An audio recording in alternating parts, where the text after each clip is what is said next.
My friend, I want to give you a subject that a lot of folks who are political operatives cannot bear to note. And I'm going to say it again.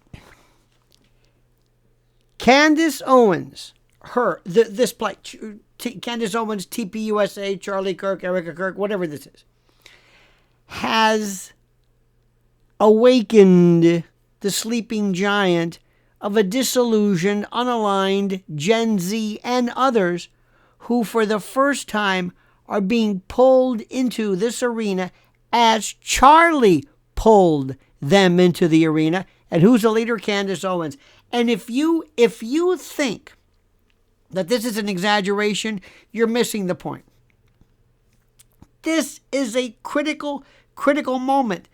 The young voter, the unaligned, the disillusioned, what the Bernie Sanders voter was around 2016, what Zoran Mamdani thinks he's creating in New York, but he's not. This is the sleeping giant. As Admiral Yamamoto said, we've awakened the sleeping giant and given it a terrible resolve when the Japanese attacked us at Pearl Harbor. He said, now you've done it. Well, now they've done it regarding Candace Owens. And this group, who gets them? And what is she going to do? She's also critical. President Trump, if he's smart, maybe, I don't know, to reach out, because her thing's going to say, what about America first? And I'm going to say a name to you and to my brothers and sisters who are in a group that they think I'm a part of because I'm unaligned. The names of Tucker Carlson and Nick Fuentes, you can laugh all you want, label them anti-Semitic, label them communist, neo-Nazi, whatever you want. This is critical because what they're saying, in the case of Nick Fuentes, America first. America first. And as we're looking at war right now with or regarding Venezuela, how does that all play in midterms? Let me explain this to you again, my friends. Listen carefully, especially those political operatives and political strategists. They always have that on TV. You notice that whenever somebody appears and you don't know what to call somebody, like, I need a guest. What's your name? Joe Lipschitz? Okay, what do you do? I don't know. I'm going to call you a Democratic strategist. Yeah, okay. Strategist means you're out of a job or you don't do anything. So for all of you strategists, listen and listen good. America is not drifting. Contrary to what people think, it is splitting by generation, by trust, and by who people believe, or rather whom people believe, to be quite correct, is telling the truth. And whether the Republican Party likes it or not, or the Democrats or anybody, Candace Owens is now one of the central figures shaping what the next version of, I guess, MAGA or some derivative or hybrid looks like, especially for Gen Z and younger, the Gen Alphas. That's who I want to get. I'm tired of people in my generation. We're done. We're finished. We're toast. We're the back nine. These are the ones that are important. I want Gen Z, Gen Alpha, younger millennials who have gone politically AWOL from the political right, because we are finding more and more that they are more functionally conservative in the best way, traditional. They believe in authenticity. They believe in real messaging. They believe in family and God, and they're there. They're right there. They're sitting there. Charlie Kirk brought them in. They killed Charlie, and guess what? They never went back to reclaim his group. Guess who just did? Candace. Let me say this again. While Erica Kirk is too busy doing this and appearing with Barry Weiss, nobody paid any attention to the group that had already been corralled, who showed up and said, what about us? They've been forgotten. Because TPUSA, they're doing their best to collect all the money and figure that all of the paper trails are covered over? Because this is not the MAGA of red hats and cable news, chyrons and the usual nonsense. This is something leaner, something angrier, more distrustful of legacy media and the sock puppet proxies, far less impressed by institutional endorsements. Oh, no, no, no. Candace Owens did not create this shift, but she recognized it early. So do Tucker, so do Fuentes, so do others. Ignore them. Let me throw Laura Loomer in there. By the way, she's a part of this mix. There's a whole group, Megyn Kelly and whoever you want. But in the top three, believe it or not, and you see, the folks on regular cable news say, if I acknowledge these people, I'm basically saying I'm irrelevant. Right. So they're not going to say that. When Ian Carroll, by the way, very popular, whether you like him or not, he's a voice and a force to be reckoned with, along with Joe Rogan and others. One particular commentator said, you're a nobody, you're a has-been. I said, what are you talking about? You may not know who he is. You may think he's a has-been, but he hasn't. And as long as there's that intellectual disconnect, guess who wins? Oop, I didn't mean that. By the way, every time somebody makes this hand gesture to show a plane or movement, it's not a Nazi salute. Stop this. Quit trivializing National Socialism. In any event, what makes this moment different is not Candace's rhetoric. It's who is listening to her now, who's focusing on her now. A growing segment of young Americans doesn't trust, as don't we, legacy media. They don't trust the Republican Party, the GOP apparatus, and they don't even trust conservative brands that claim to speak for them. And they are extremely skeptical of this kind of choreographed politics. They're very cynical about donor-driven movements like TPUSA, and they're openly hostile to any kind of message that feels, sanitized, clean, pre-approved, anodyne, saccharine, sweet, harmless. Candace Owens speaks directly into that vacuum. God, I'm telling you. And you have no idea. I go to people my age. Oh, forget them. Forget. My crew, forget it. They're not even in my crew. That's why they hate me. Because I've been telling them, you've never been in my crew. You're my crew. If you're watching me now, you're my crew. I'm talking to you. I'm talking to the enlightened. I don't want to overdo this, but it's true. Candace talks about America first, not as a slogan, but as a moral hierarchy, as an absolute. Nation first, citizen first, America first, sovereignty first. And she does so without apologizing to the media gatekeepers or watering down her positions to remain palatable. And you do not have to agree with single thing she says. Okay? I love Steely Dan. Asia is maybe my favorite album. I don't like every song. Got it? Capiche? Good.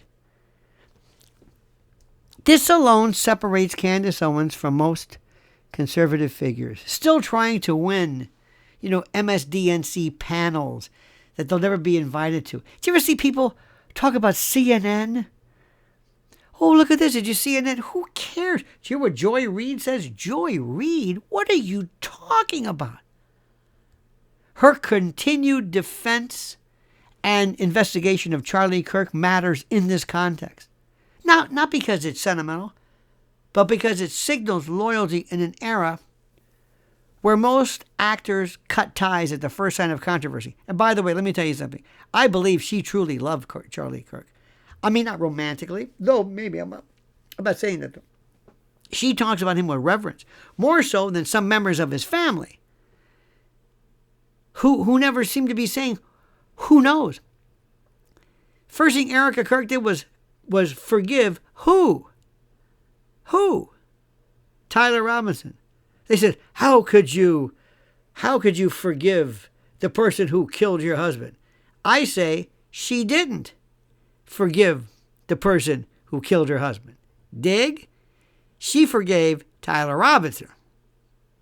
Do the math, Sparky. Do the math. Candace didn't run from Charlie Kirk when his name became radioactive in certain circles. She didn't outsource her judgment, to think tanks or PR handlers. She has no PR handler. She's it. She made it clear that loyalty is not negotiable, and it never will be. And at the very same time, and this is where things really get uncomfortable for a lot of, quote, conservative leadership, whatever the hell that means. The systematic online demolition of Erica Kirk's public narrative did not happen in a vacuum.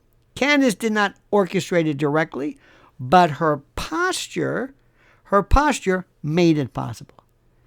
By refusing to participate in narrative enforcement and by questioning media-driven moral framing, she helped create, the conditions where younger audiences felt empowered and permitted to start questioning things, to go through the storyline, to question it, and to scrutinize everything. Think about it. And that scrutiny and that analysis wasn't about gossip. It was about authenticity. I can't say the word authenticity enough. Authenticity. And do you believe me? Do you think I really believe what I'm saying? Do you believe me? I mean, me, yes, but that's the issue. Everybody should say, not how did I do, but do they believe me? Am I persuading you? If I can, this is the trial lawyer in me. I'm a former prosecutor. This is my thing. If I can't persuade you, I haven't won my case. See, Gen Z doesn't care. And by the way, I'm using that collectively. It could be Gen, whatever. It could be Gen Z1. I don't know. But Gen Z doesn't care about optics the way the boomers do, the way my generation did. Don't count me in them. They care about coherence, validity, authenticity. I'm saying it again. When timelines don't add up, when stories feel kind of compressed, when public personas appear overly curated and performance-based and all that stuff, they interpret that as manipulation, not messaging. And the backlash was not accidental. It was cultural. It was cultural. And here is the part, I love saying this, here is the part where the GOP needs to hear clearly. Turning Point USA has done virtually nothing. Nothing. What was that? Nothing. To seriously address the circumstances surrounding Charlie Kirk's death. You know it, I know it, everybody knows it. Up to and including Erica Kirk. Did you ever hear her talking about it? No sustained inquiry, no aggressive public demand, no visible pressure campaign, nothing. Nothing. For a movement that claims to champion its truth, and for a movement, you would think a movement, I've got to explain to people why they've got to care about Charlie, but for this seismic movement that claims to advance, champion its people, the silence speaks volumes. And young conservatives, or those who don't know they're conservatives, and keep that in mind, they see beyond that. They see a real disconnect between rhetoric and action. And they see a movement quick to fundraise, but slow to confront the uncomfortable truth. And they contrast that with Candace Owens, who repeatedly, inexorably reminds them what America First actually means. Not slogans, not branding, not schmaltz, but accountability. And this is why, my dear fellow patriot, this is why Candace's audience is changing. And it's not just traditional conservatives. Listen to what I'm saying. It's disaffected liberals, apolitical Gen Z men, young women tired of being patronized, people who feel lied to by every major institution they were told and frankly sold to trust. And this is also why 2026 is shaping up to be a realignment year. I'm going to tell you right now, figures, people, commentators like Tucker Carlson are no longer outliers. Oh no, one-offs. Oh no. They are templates, long form, independent, unfiltered, willing to question not just Democrats, but Republicans and donors and conservative orthodoxy itself, going after traditional theories and values that people thought were indelible. And yes, whether you like it or not, whether you hate this guy or not, you listen to me. Nick Fuentes exists in this, I hate this word, but I'll say it, ecosystem as a signal, not an endorsement. He represents what happens when institutions refuse to engage younger audiences honestly. They radicalize elsewhere. Let me tell you something. I remember when rap turned into hip-hop, and when gangsta and 2 Live Crew, which was so innocent compared to this. And a lot of people came along and people said, oh, that's ridiculous. Those lyrics are terrible. How can you endorse it? I'm not endorsing it. I'm telling you, you got to pay attention. This is what they're listening to. Oh, they're using the N-word. I don't give a... Listen, I can't argue this away. Pay attention. See, that's what conservatives do. If they don't like something, they just say, well, since I don't agree with it, since I don't... It's going away. No, it's not going away. Ignoring that reality doesn't make it go away. It pushes it underground. And where it kind of grows like a mushroom, so to speak, but it grows without correction or accountability. You see, they just don't understand. They think they're the cool kids, the ones who sat together in high school, the ones who, that's who these people are. They think that you're watching cable news or reading newspapers. And meanwhile, by the way, conventional sock puppet media will do what it always does. Look at Barry Weiss. Oh my God. Barry Weiss will go down in history as the new Coke of news. What she has done and will do to CBS by design, I don't even think she realizes it, is going to be something for history books. Barry Weiss will package safe rebellion. CBS will host panels that explain nothing. Town hall. Whenever you hear town hall, nothing. Waste of time. MSDNC will moralize and lecture. I'm sorry, MS Now, right? MS Now. They lost their name. They're broadcasting out of a closet. They're going to moralize and lecture and lose another generation in the process. They've lost their way. Success killed them. Money killed them. Listen, this isn't media bias. It's media irrelevance. My friend, my fellow Americans, the Republican Party, including, I guess, the Republican Party itself and the GOP, and those who, I guess, are standard bearers for it, cannot afford to sleepwalk through this shift. But they will, I promise you. Especially with Democrats widely predicted to retake the House in midterms. Oh, yeah. And do they look nervous? No, of course not. Why? Because they're right. Because they've got cable news, and they've got memes and tweets and GIFs. And now, if that happens, it will not be because, voters suddenly love progressive policy. No. And they will not understand this. It will be because Republicans failed yet again to speak to a generation that doesn't respond to focus groups, schmaltz and platitudes and BS. Okay? Even Donald Trump would be wise to take note. His original appeal was not policy papers. Remember that? It was disruption. That's what made him popular. Candace Owens carries that same disruptive energy, but filtered through a generational lens that understands social media warfare. Okay? She understands that the rudiments of narrative collapse and this institutional distrust. And people ask, why Charlie Kirk matters? Why does Erica Kirk matter? Why these stories keep resurfacing? The answer is simple. They're not stories. They're symbols. Symbols that mean so much to this generation. And so much. And by the way, a lot of older people, not just kids, but others, again, people kind of a none of the above voter, they represent a broader crisis of trust inside conservative circles, And a movement that claims to be anti-establishment, okay, which I thought was what it was, while still protecting its own gatekeepers, doesn't make any sense.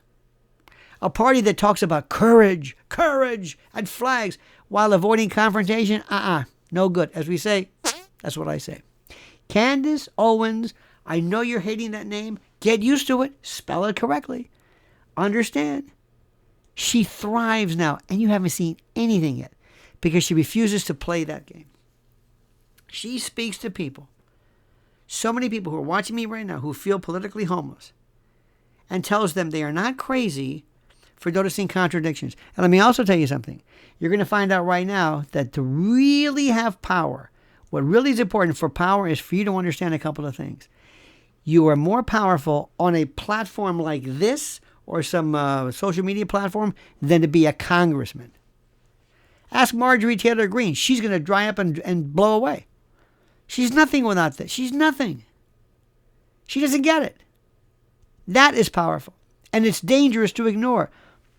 The future of MAGA, whatever that means, will not be decided on cable news panels or donor retreats or little, more pay-per-view. Let's have more of these little mini Woodstocks where you pay $10 million to have breakfast with, whoever. It will be decided by who young Americans believe is telling them the truth. And right now, Candace Owens is winning that fight. And they cannot believe it. So you listen to me and you listen good.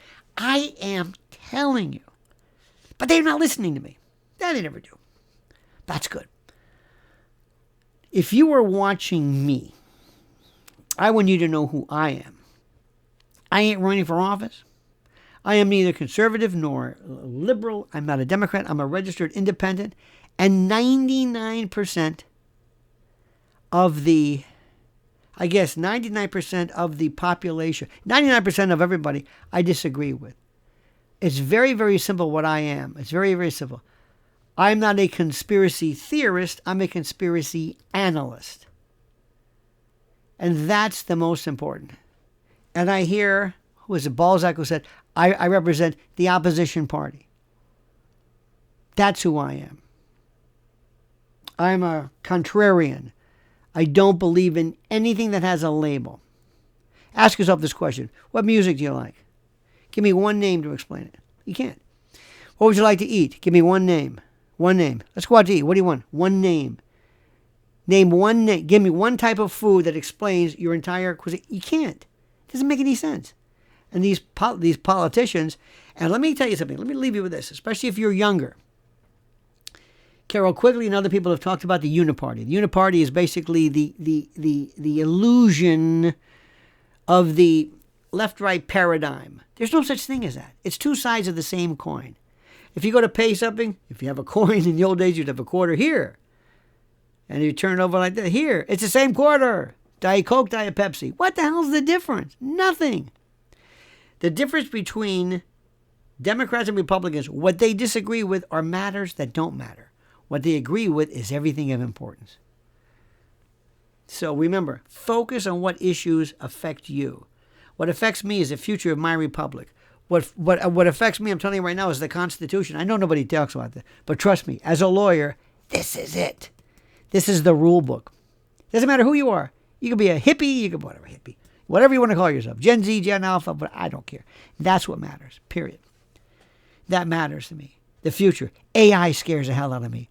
What is worrying me so much is the future, the targeting, the predation of our children.